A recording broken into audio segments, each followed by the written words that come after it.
say a prayer. Be thankful for the four basic elements of life. And that's fire, water, earth, and the air that we breathe. To give thanks for these four basic elements of life.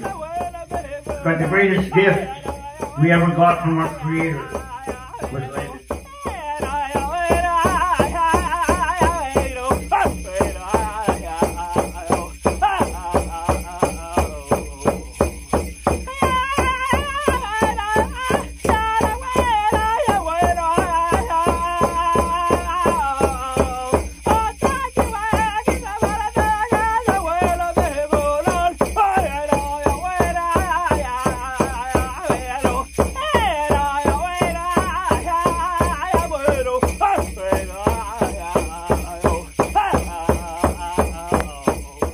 Food sovereignty is the right of peoples to healthy and culturally appropriate food produced through ecologically sound and sustainable methods, and the right to define their own food and agriculture systems.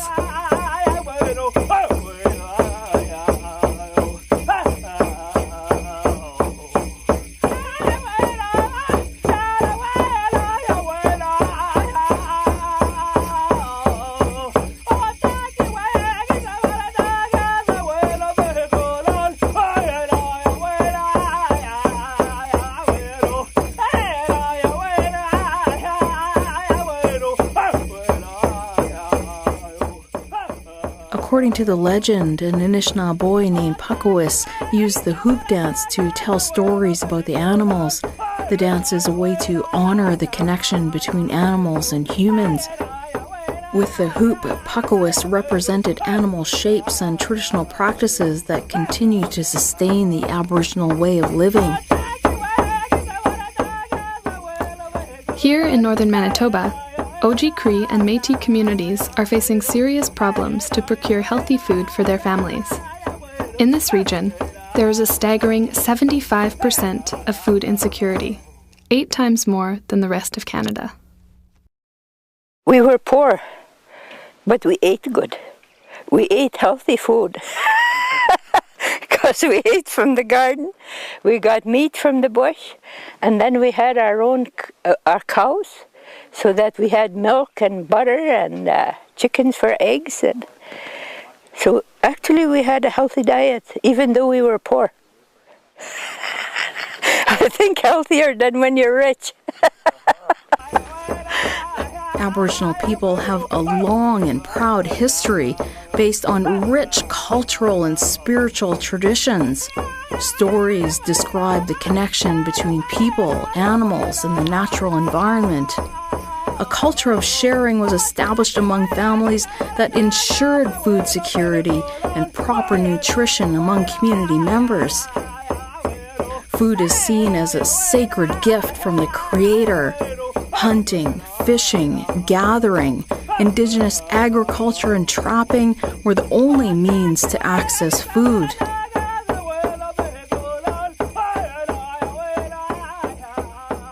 The demand for food sovereignty results from the fact that by 2005, 75% of the world's hungry people lived in rural areas. Northern Manitoba communities reflect these global trends.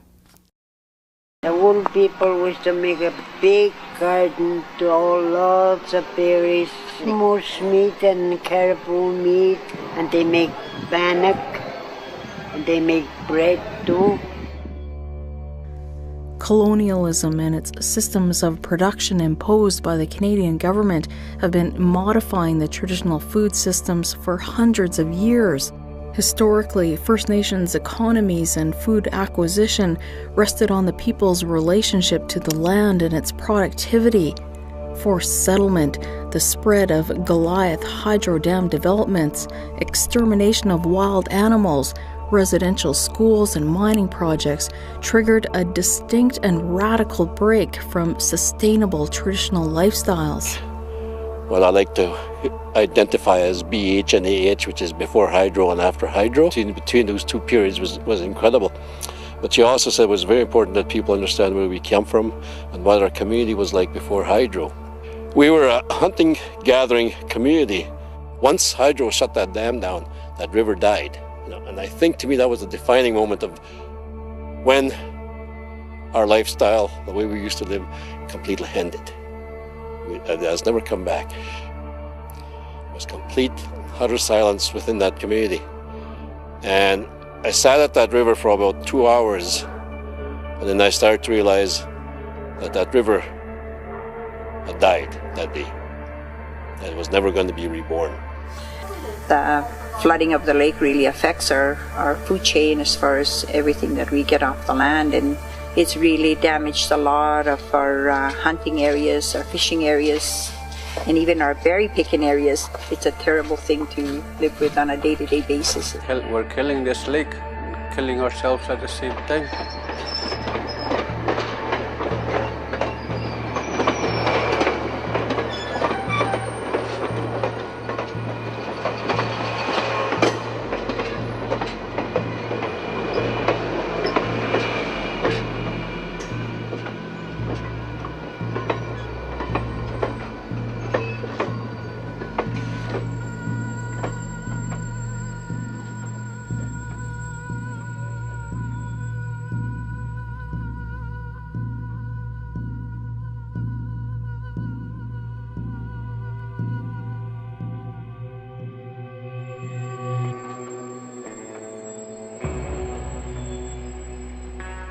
To provide an idea of how complicated life is in the north, we explored the reality of 14 northern Manitoba communities.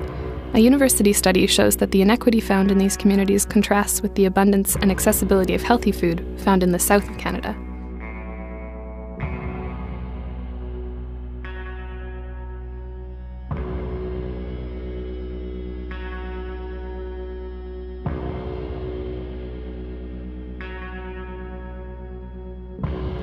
In this vast isolation, most of these communities do not have road access throughout the year. The only way to access many of these communities is by air. The price of a round-trip flight from Tuduli Lake to Winnipeg costs around $1,200, which is 2 times more expensive than flying return to Europe. Other communities in northern Manitoba are only accessible by rail, except for the 1 month, or less with climate change, when the winter roads are open. Many rail communities are without stores and require rail trips to purchase food in Thompson or the Pas, which takes several days. In addition to the extremely expensive cost of food, people must pay for their transportation and accommodation, as there are no commuter trains which return the same day. Food prices are expensive and volatile, so that 50 to 80% of the wages of the people in the north go to purchasing foods, often of lower quality, to fit within their limited budget.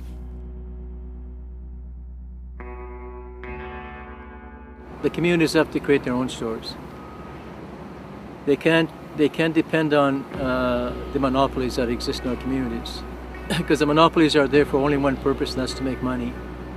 We'd go to Kenora, buy 3 trucks, buy a driver, load them full of groceries, come back and do like 4 or 5 trips. From Kenora to my reserve is probably about a good 15-hour drive. And that's on winter road. You know, we sold it cheaper than the northern, fresher food, and we tripled our money. How does the northern sell crappy food, make 5 times as much money, and get away with it? Saying, okay, if you don't change things, if they don't stop this, we're going to take our store and close it down. But we realized that we couldn't compete. There was no way, because they can fly theirs in all year round, and we can't afford that.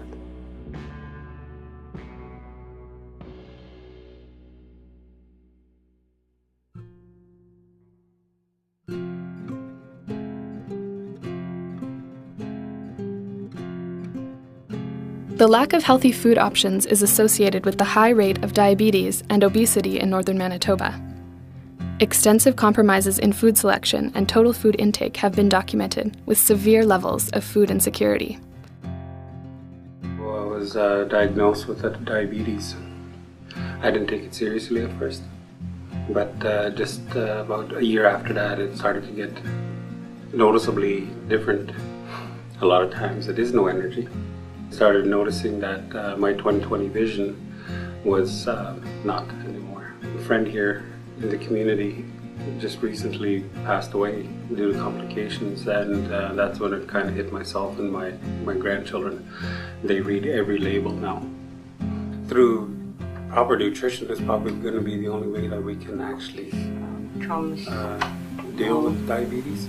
How does it become a part of us in our bodies? And I think maybe that's what we should really understand, is that the diabetes is because of the sugar, and the sugar comes from the soft drinks, and we as families, parents, should teach our children about healthy eating.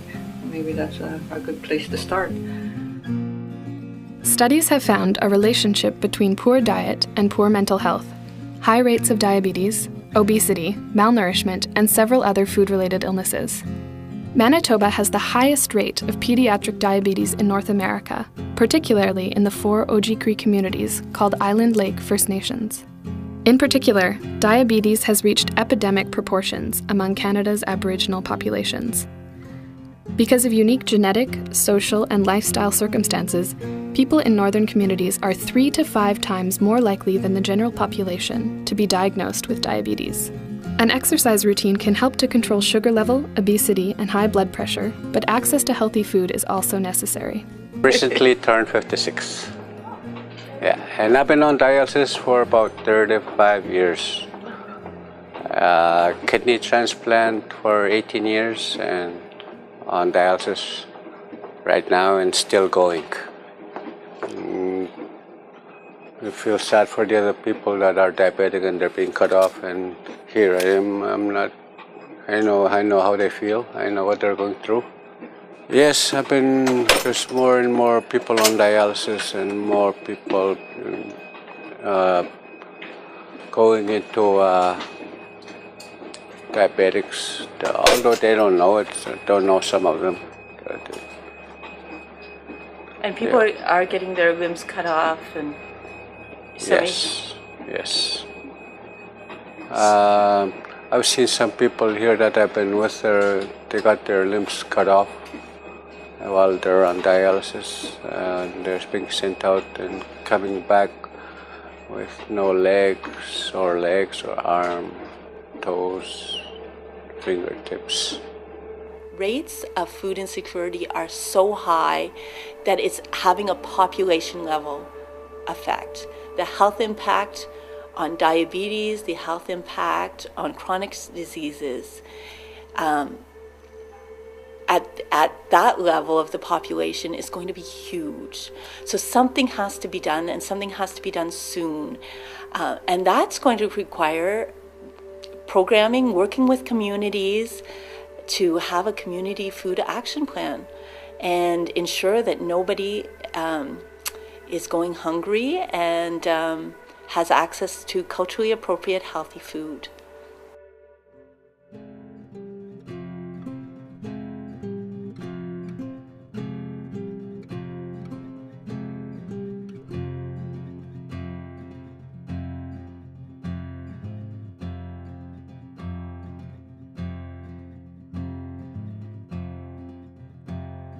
Part of the problem with the treaty rights is that the federal government has abandoned its obligations, and they have been hoping for the past century that we'd forget about the treaties, but the thing is we have not forgotten about our treaties.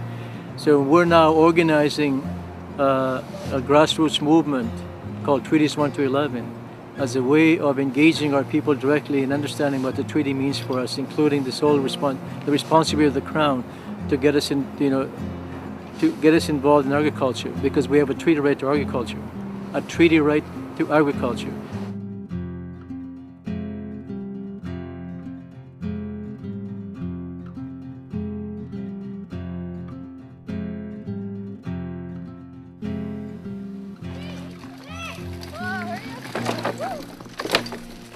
Currently, these communities are taking initiatives to fight against food insecurity in spite of restrictive policies and a lack of meaningful government support.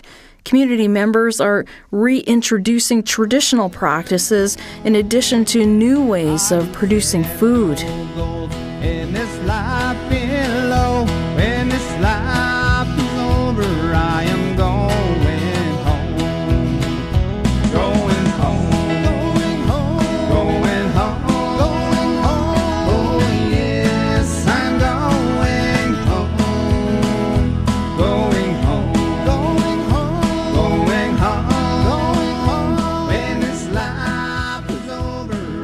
A number of successful garden initiatives have taken place in northern Manitoba communities. For example, in Woboden, a teacher introduced a gardening program into the school curriculum. Since that inclusion, children have been showing an increasing interest in gardening. Also, in Leaf Rapids and Island Lakes, where the soil is poor and planting season is short, people are making the efforts to garden, sharing a plow and hose. There's a huge misconception that European settlers were the first farmers in Canada, and that's totally not true. There's evidence that Indigenous people farmed 400 years ago, and just in Lockport, just outside of Winnipeg, there's a site right on the riverbanks that has been dug up, and archaeologists have found evidence of Aboriginal people gardening there, growing corn, beans, and squash pre-European contact. And these were very developed societies.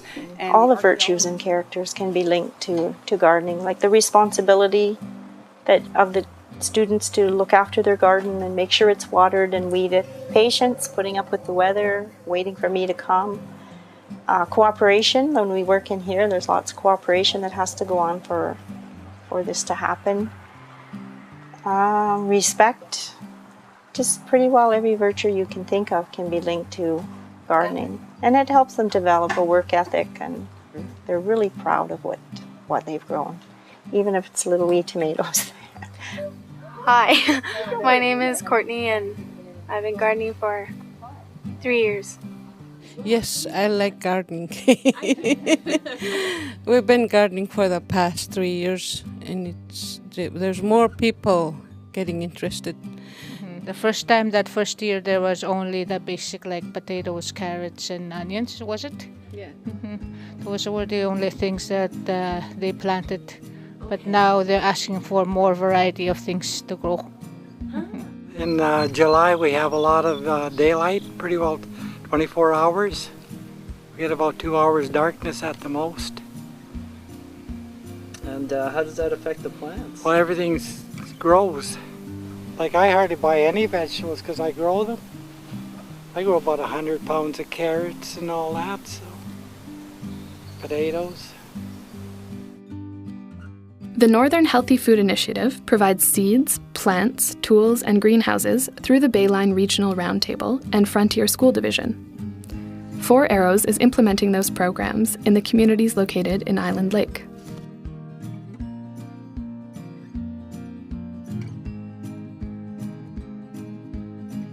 You take a little girl like that, and if she had to do that for, you know, the lifetime that she's in school, more than likely that's going to be instilled in her life for the rest of her days.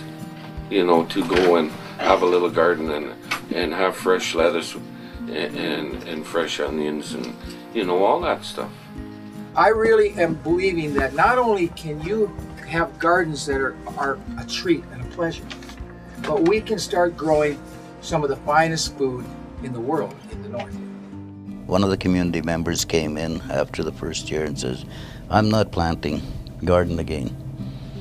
Those kids came in there and they raided my garden. I said, "Oh, they just pull it all up and throw it away?" "No, they took it." I said, "Hey, it's great." "What do you mean that's great?" I said, "That's what we were planning on, hoping to do. Get these kids to eat healthier lifestyle." I said, so it wasn't a waste.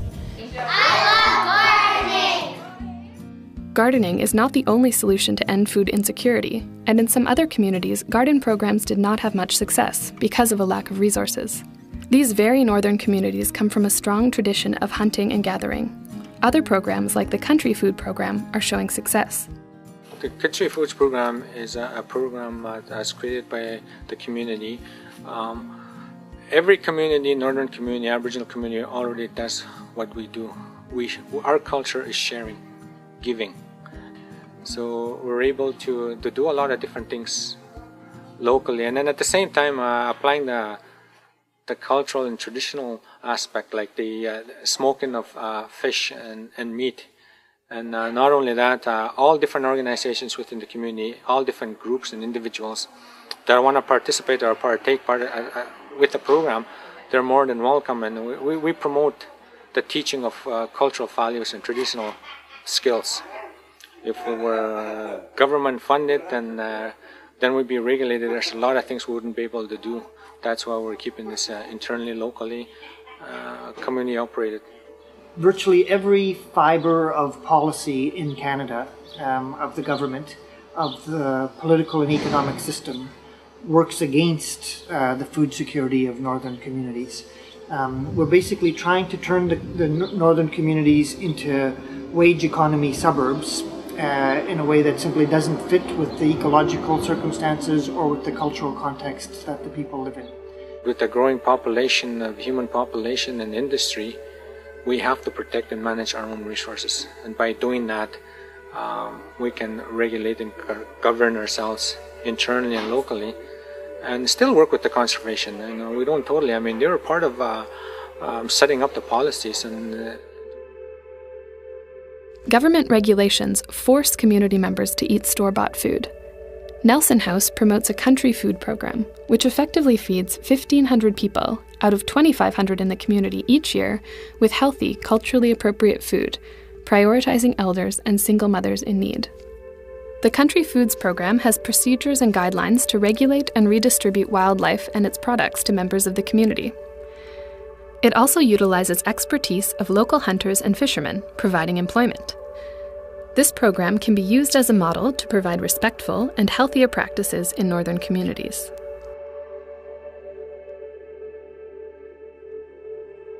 So we like to think of the hunting way of life as backwards, as outdated, as miserable, all of these stereotypes we have. But if we were just to use one criteria, sustainability is the criteria for a way of life. The hunting way of life beats all other human inventions for a way of living, hands down, no competition, not even close.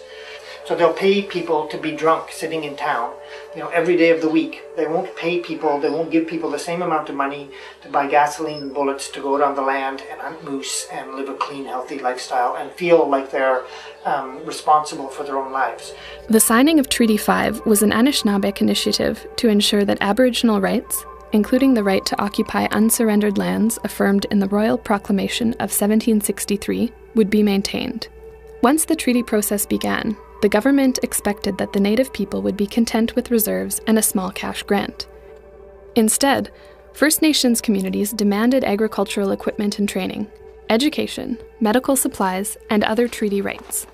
However, policy developments with ultimately negative impacts have historically degraded the relationship between the Canadian government and First Nations communities to the point that communities are implementing their own systems to ensure the subsistence of their community members. When it comes to the idea of food sovereignty, we do have that as treaty people. What is an obstacle is the perception that a treaty right cannot be used for commercial purposes.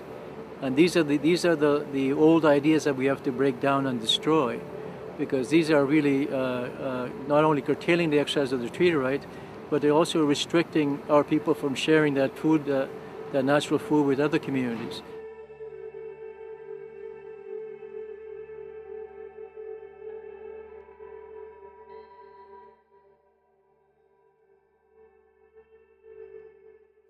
Well, I have a nice, wonderful stories. I raised all my kids in Land Lake, trapping, fishing with my husband. So most of them know what I was brought up, except for my grandchildren. That's what they have to learn. I'm not going to go to my graveyard with what I know. There's arsenic flowing into lakes and killing off the fish, and there's lead, and the fishes are getting smaller and smaller, and they're beginning to be tasteless. This lake was very abundant in fishing. The fishermen really were always able to make a livelihood out of it. Fishermen used to be able to set 4 nets and get maybe 40 tubs of fish. Now they have to set 40 nets to get 4 tubs of fish. That's been a total reverse. It's really a lot of hard work for the fishermen to accomplish what they had done in the past. We don't have northern pike no more on Lake Winnipeg. We don't have jumbos, the whitefish. We used to have whitefish that big. We don't have those no more. There's no programs. to back the habitat up. Not at all. You have little ones up South End, like Winnipeg, but nothing in the north. I said, just like they forgot about us people up north, you know. That would kill our people. Doesn't matter what color we are. The ice fishing program in Island Lake provides equipment and shows community members how to harvest fish from the nets. A net can feed 20 people per season. Okay, we ordered like 22 nets. You could easily feed over 200 people for the rest of this winter. With those nets, not only those people are utilizing the net, but their extended family as well. So one net might feed at least 20 people with their families. Each class will go to check the net. During that time, they will be taught how to fillet fish, how to prepare it, cook it, eat it. So you're looking at about at least, say, close to 300 students learning on the traditional awareness.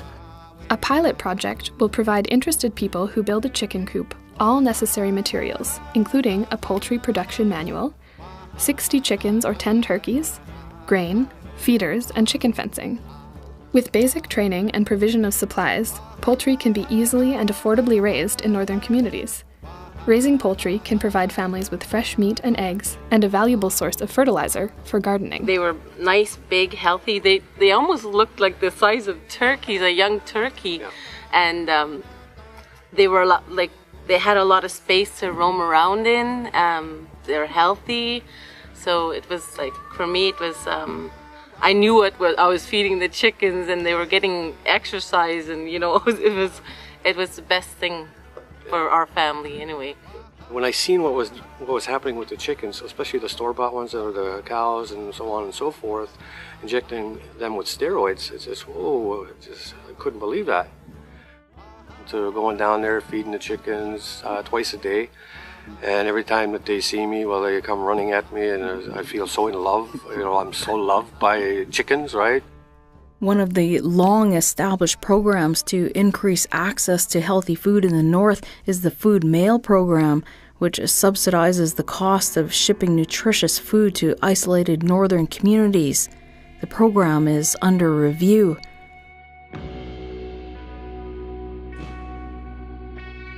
Yeah, the Food Mail program is a federal program that it applies to certain communities. Not all isolated communities are under the Food Mail program. A few of the communities in northern Manitoba are. Most of the communities in the territories are. The changes that have recently been proposed have also been problematic, namely leaving the Food Mail program to the northern stores to deal with. And in many communities in the north, and people will know this in these communities, the northern store is often the only store in this community. And as a result of the lack of competition, the prices are already very high. Yes, obviously transportation costs are included, and the costs involved are recognized, but oftentimes the prices are far exceed those factors. So now we're moving to a private company, often the only company that has a monopoly in these communities, and people are very concerned that this isn't going to make any changes, and that not only that this means that the government is stepping back even more from regulating the Food Mail program. Yes, it still has a role in regulation, but through a private enterprise it's even less. And what does that mean for that role of accountability to government? And where is the place for communities to say, wait a second, this is not working for us? Another important approach is rehauling the Food Mail program so that it works on both ways to provide commercial fishermen with opportunities and hunters with opportunities to exchange food, rather than a one-way ticket to the north, where the food is flowing up and the fishermen and the local hunters don't benefit. The influence of privatization and other neoliberal policy initiatives around food production and food consumption have been threatening the survival of small-scale farmers, fisherfolks, and hunters. They are suffering the impositions of a free trade market economy. Strict regulations are threatening the subsistence and health of communities in the north. The Manitoba Public Health Act and food handling establishment regulations negatively affect northern communities. Through these acts, inspectors from the south travel to northern communities to examine the quality of the food served in public establishments. The inspectors are enforcing regulations that require communities to consume store-bought food from the south and are limiting the consumption of traditional food, which is considered a health hazard. For example, the fish quota system forces fishermen to discard millions of pounds of whitefish annually. Fishermen are fined for giving away fish to the hungry. The pickerel is worth $2.40 a pound, and whitefish is about 90 cents a pound, so all the fish goes on the quota.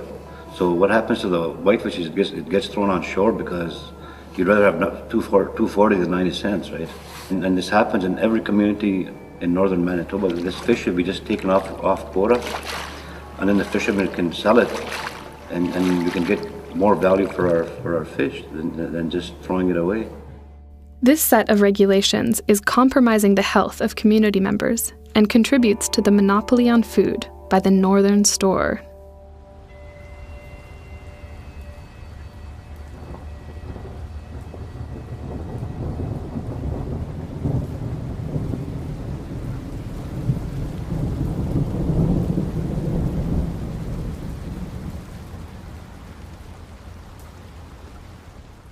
Yesterday's song. I wish I could slip into muskeg and spruce, encircling myself with northern lights, wolf songs and nighthawks rustling the underbrush, catching the smells of the past still on me, even though my feet are concrete hardened, and my spirit tells of stories of neon and blues. I am the son of muskeg and spruce. I still dance to the music of yesterday. My big wish, I guess, would be to be able to see a lot of our younger people do some of the traditional ways of preparing meat, being able to hunt it, and getting involved in the gardening programs for the vegetables and the berry picking, everything to do with our food chain in the north here. This large survey is a wake-up call to Canadians that it's not only third world countries that have food insecurity and people going hungry, it's also people in Canada, in remote communities, in northern communities that have limited incomes and extremely high costs for food. There also has to be a review of policies. This is indeed a result of policies limiting country food use, local fish, and local meat, and the fact that they can't be sold and they can't be given away for free to public institutions and used, or any public event. So this really brings the culture and country food use underground when it's an important part of the culture and should be celebrated and supported. But that will require a policy shift in thinking. It has to go beyond the idea of supplementing the freight costs in the case of remote communities. It has to engage the people in the idea of food production to the extent they can in the climate in which they reside. So we need to get busy, growing our potatoes, our carrots, our vegetables in great numbers to sustain all our population. What we need in this town is employment. We need jobs here. That would help a lot of people, give them a lot of pride and self-esteem. There are many people in northern Manitoba that live under the poverty line, something that of course is unacceptable in a country like Canada in 2010 with such great wealth. It's very worrisome that our national government hasn't taken a leading role in establishing a food security policy. We need a national policy, we need leadership, we need incentives, we need supports for everybody along that food chain from production to consumption. The path to food sovereignty is inextricably linked to local grassroots solutions and the convergence of ideas from the past with the present to build a more promising future. The cumulative loss of Indigenous foods over time has resulted in a change of diet that has many negative impacts on health, environment, social and cultural practices. The colonial acquisition of land, the abusive residential school system, rapid urbanization, and a new wage economy have created a crisis. which requires that we all support a restoration and a revitalization movement of Indigenous people. I like healthy food. It makes me strong. I eat carrots and strawberries and bananas. It makes me strong and good. We have to do the healing first. And doing gardening and doing projects like this is very healing for the community because they're seeing something positive. I think we're going to come out of 700 years of oppression and suffering. That's what our elders tell us, prophesize.